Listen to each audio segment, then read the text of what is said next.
Welcome back to Our World with Black Enterprise.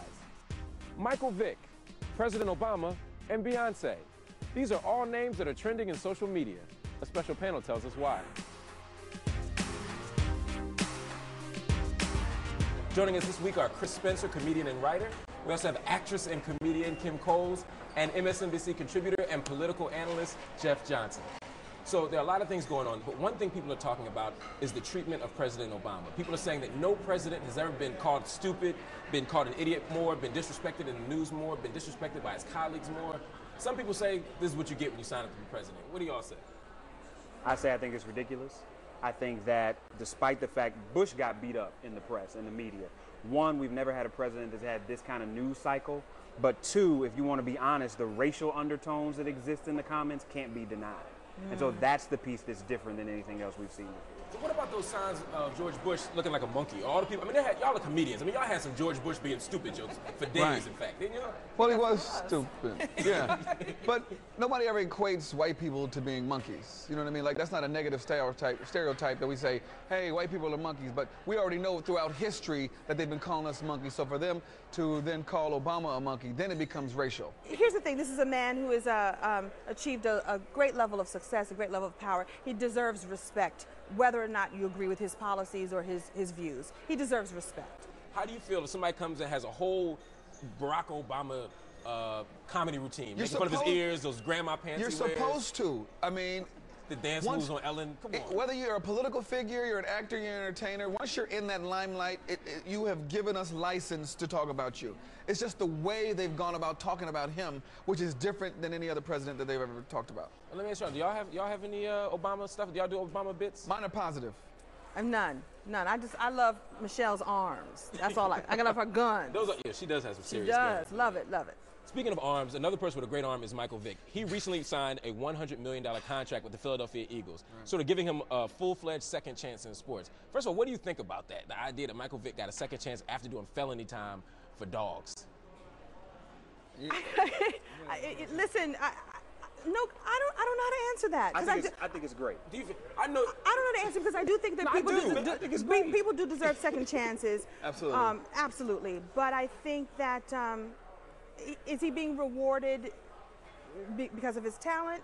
Because of his talent as a player, or is it paid to do the job he does? Absolutely. And so at the end of the day, here is a man who went to jail, right, who did his time, who paid restitution, who lost everything he had, who came back, who's humbled himself to say, I'm going to be willing to be a grunt for a year, right, and work this thing out and prove myself, and now is not being rewarded because he did something wrong. He's being rewarded for what he did right.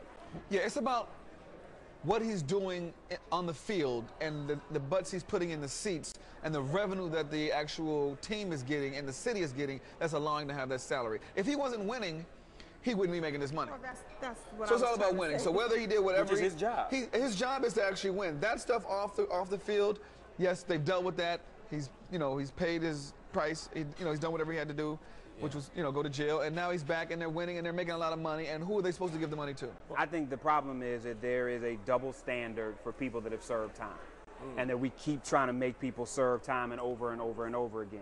So I think to their point, there is some truth to that. The issue is, how do we speak more to giving people that have come out of jail a second chance to be able to redeem themselves, not how do we keep beating Vick up because he got a second chance. So find ways to make everybody who comes back out of prison. I didn't say it that way, but that's the problem that I have with it. It seems as if that it's so uneven. It seems that it's swinging so far in his direction. It doesn't swing that way for other people, and that's my concern. As an Eagles fan, I'm just happy he's I'm on an our Eagles team. fan. I'm an Eagles fan. I got a tweet from you last year when he ran for he beat the Giants. He came back from 28 points, had 5 touchdowns in the fourth quarter. You said, after this performance, I'll send him a puppy myself. I was like, I did. You put me on blast. It was on Twitter. He did it on Twitter. He did it on Twitter. I ain't snitching. He did it on Twitter already. That's almost as big and a as whole bunch of dog lovers agreed. Speaking of the internet, there was a rumor that Will and Jada had broken up. Right. And people were going absolutely crazy. Right. Recently on the VMAs also, Beyonce announced that she was pregnant. Right. And people were celebrating like it was their kid. Highest Twitter issue ever. Exactly. It was like nothing has trended on Twitter more than Beyonce's baby. Right. Within 5 minutes there was a handle called Beyonce's fetus. You know what I mean? Wow. I mean, there was so much stuff going on between Will and Jada and Beyonce. why are we so invested in other people's relationships? We love black family. You know what I mean? That's why Cosby Show was rated so high. We love seeing black people together. And the fact that they're our couple, like they have the most talented kids in the world, they're like super kids, you know, like second to mine.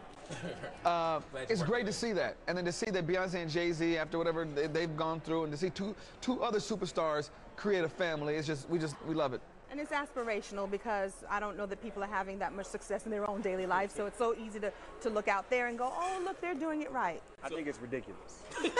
And I think it's ridiculous not because I hate on Will and Jada. If they got a great marriage, I think that's fantastic. If Jay and B got a great relationship, I think that's great. But I think at the end of the day, we don't know what happens with them behind closed doors. And marriage is tough, and relationships are tough. And people need to be grounded in what it takes to really make relationships work, not have this ridiculous fantasy that I can be Will and Jada because I love Will and Jada. You know, we don't know what Will and Jada do to make their relationship work. We definitely don't know what Jay and B do to make their relationship work. We need people going into relationship counseling. We need people understanding what healthy relationships are. We need people taking marriage seriously and taking the steps necessary to make theirs work, not living vicariously through people they don't know. I think it's interesting that you said that the highest Twitter ever was Beyonce's fetus. I think we're bored, and I think people need to get. You know, listen, I paid attention to this beef between Nicki Minaj and this one and Keisha Cole and this one, and I watched for like a day or so to watch these young people all caught up in this beef between these two people that they'll never meet, that they don't know, and I was like, you're wasting your time, young people. I guess who else or is wasting old their people. time? Who else is wasting their time? Me talking about it right now. She said, I spent 17 hours watching these people waste their time on Twitter. Well, but I'm intrigued because I'm studying the people. It's a social study. Yeah, it was research. Thank you all so much for being here. Thank you, man. Thank you. Chris Spencer, Kim Cole, Jeff Johnson. Stay right there. We'll be right back. Up next, from the runway to the classroom, this teacher's making a difference. I don't know that they'll remember everything that I taught them, but I am absolutely confident that they'll remember the way they felt while they were learning.